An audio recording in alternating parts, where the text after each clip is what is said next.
Okay, so we're going to do a PCR, which is polymerase chain reaction, which is a process to make copies of a specific piece of DNA. And I think it might help if I just start with the sheet of paper that would guide you through this. So over here in this corner are some pre-printed sheets. These save you a lot of writing, and they also help to kind of show you what ingredients you should be adding. Yeah, this is pretty standard. We do the same kind of PCR for lots of different samples.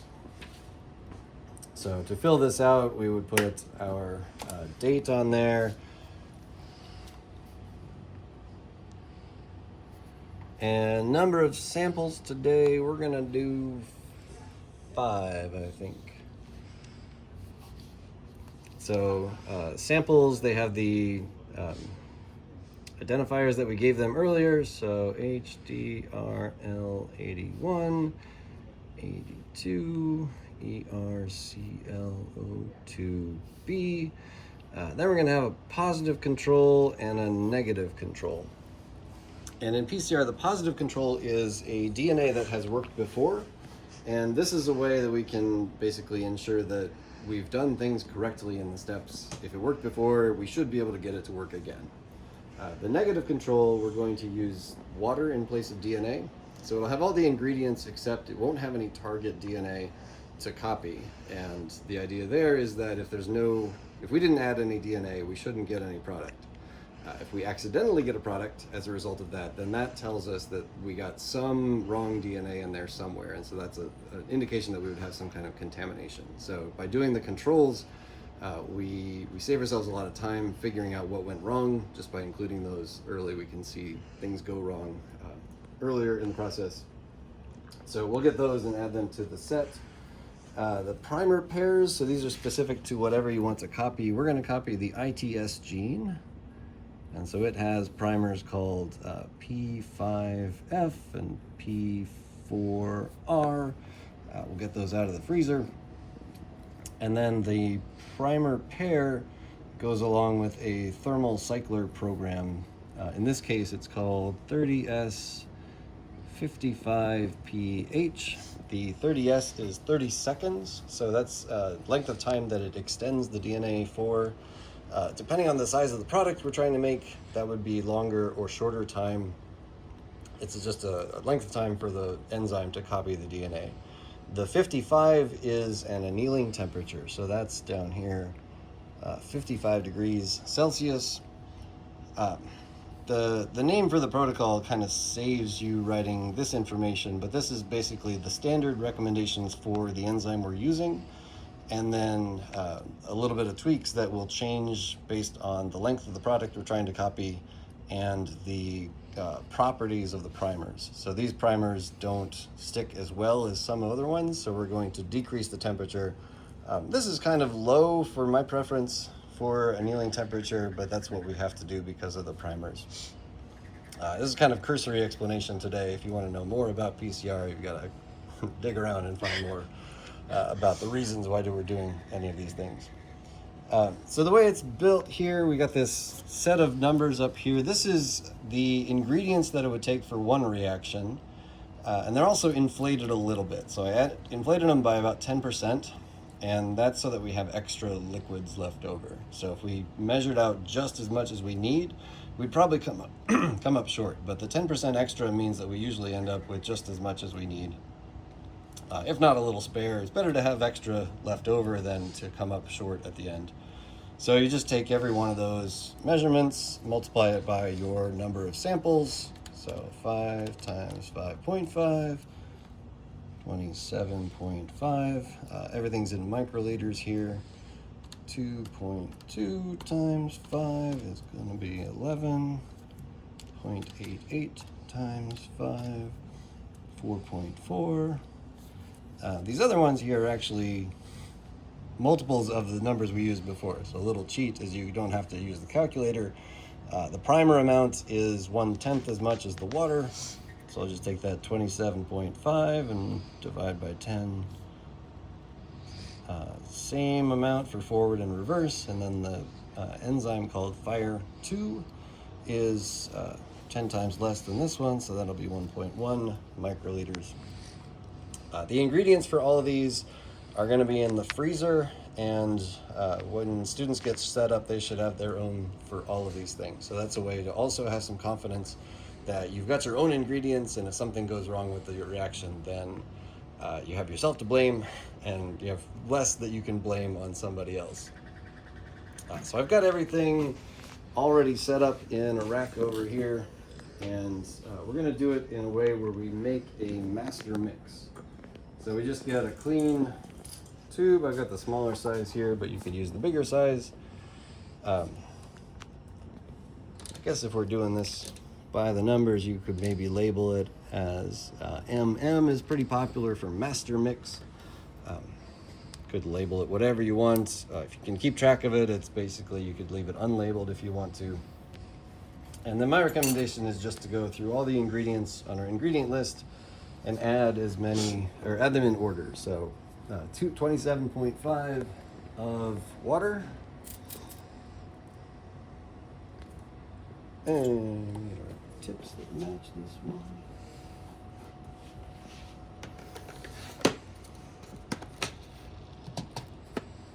So this one's my water. Students would have their own water.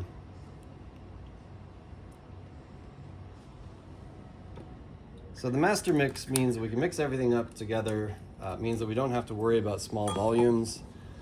If you were trying to pipette the 0.22 every time into a reaction, you'd probably get different amounts. But if we put it all into the mix, then we get an even amount for everybody. The more comparable across samples. The buffer has a top here that says 5x buffer. That belongs to the kit from the polymerase. Vortex, we haven't done a lot of vortexing yet.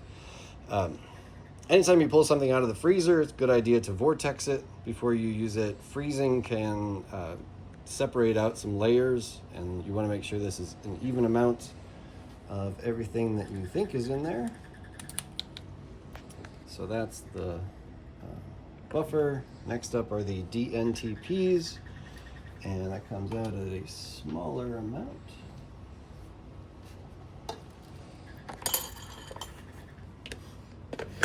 So we're going to switch down to our smaller pipetter now. We're less than 10 microliters.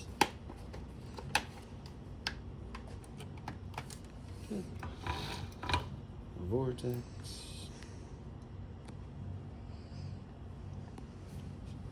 Into the mix.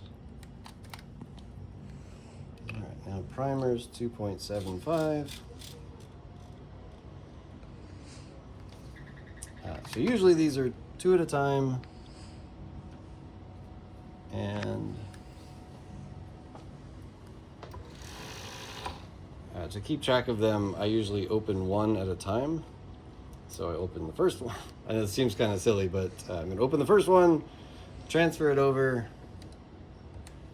and then while I've got it open, got a new tip, and then I'll close it and open the next one, and that's just a way that I can keep track of which one I've used. So you don't have to necessarily go forward followed by reverse.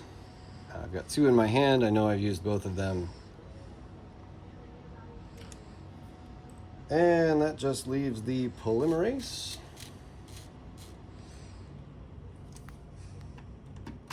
And the polymerase is a special case.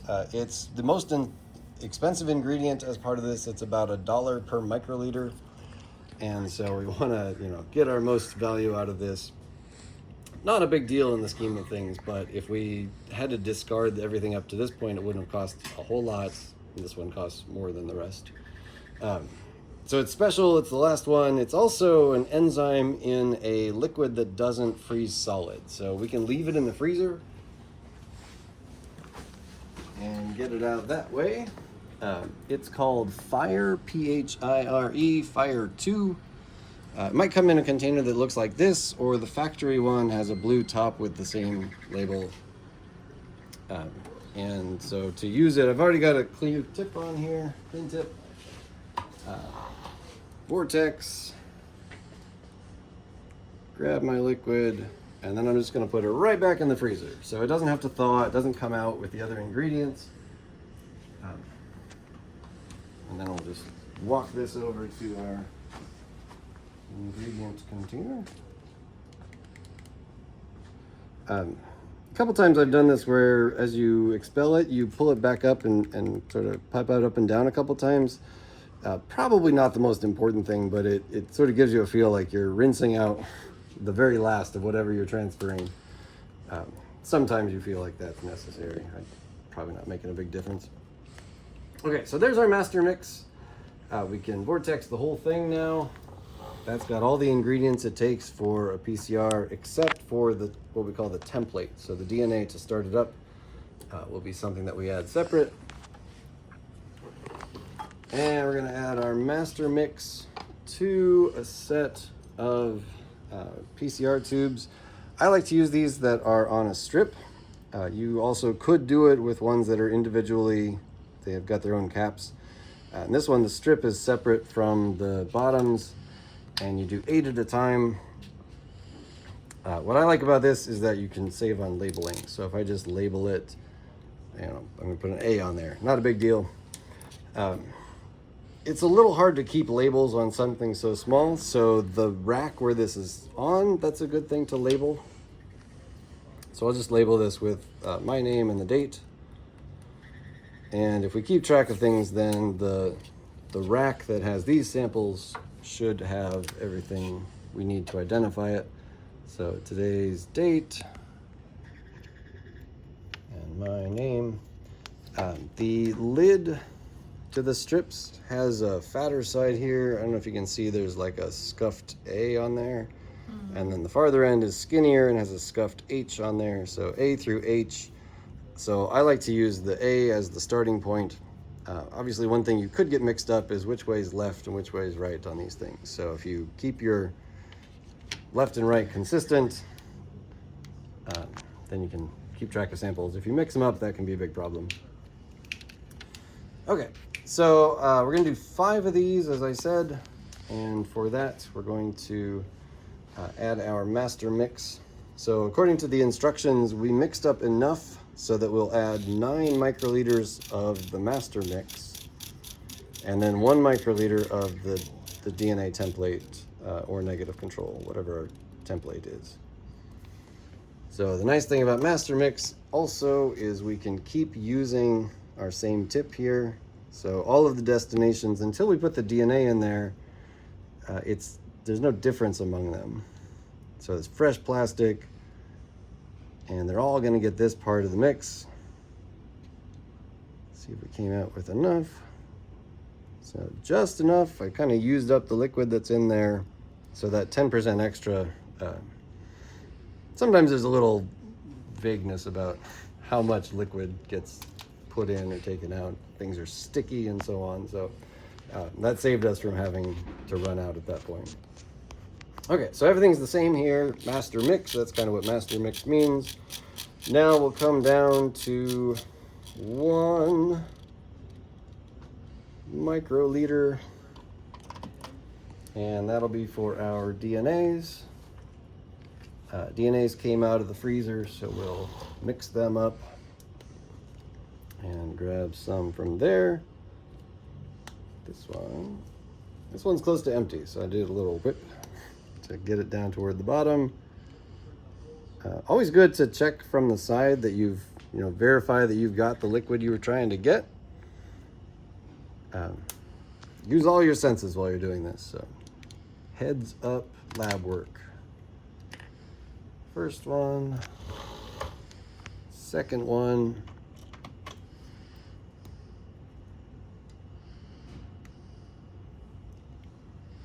And we'll keep going. If you're really scrutinizing the video, you might notice I did a couple substitutions here because I forgot to prepare everything just right. But let's say we added everything as we were supposed to. Now we can put the lid on here, and we're gonna vortex this. I actually just like to vortex it in the rack, so keep hand on top of the samples, and when you feel it shaking around well enough, then that means everything inside is getting mixed up. Then we can march it over to the thermal cycler.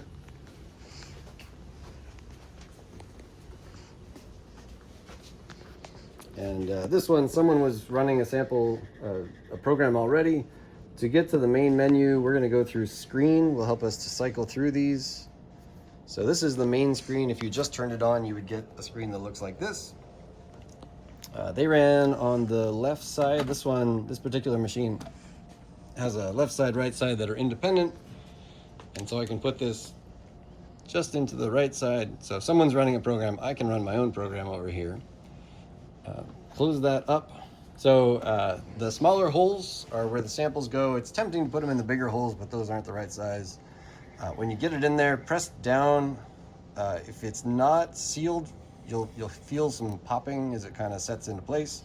So do that until you don't get any more pops. And then take this down, seal that. It has a heated lid that's going to keep the liquid from evaporating and condensing away from where the reaction's happening. The heat causes whatever evaporates has to kind of stay evaporated or go back into the main liquid. So this twist brings down the heated lid. Just need to go down to contact. So there's a little temptation to crank this on there. Please don't do that. I can feel it contact there, and then I go like 1/8 of a turn more. That's all you need. It's just touching the top with a really hot lid. Then we'll go back to the menu, run, and select the program that we said we were going to do was 30S55PH. Enter. It's got 2 blocks to choose from, so over to the right, block B, enter, asks me about volume. Total volume was 10 microliters, that's already set, so we can do enter for that. Then it brings it down to run, and finally we hit enter and it starts to run. You can hear the machine start to ramp up to the temperature. Now it's starting to work. If you want to see things as they progress, you can hit the screen button to cycle through different outputs. So most of this you don't need to worry about. It's giving a current temperature. It has to heat the lid before anything really starts, so this first thing that's happening is the lid is heating. These are all Celsius degrees, so it gets above boiling before the reaction happens. This is a graphic of what it's going to do every cycle, so heat, cool, and then middle temperature. And then I like this one. I usually leave it on the timer, so it actually gives you a really accurate countdown for when this whole thing's going to be done. And like I said before, it's not going to start until the lid is heated. So once that goes, you're good. When it's done, it can go into the fridge or freezer or directly to the part where we're going to run the gel.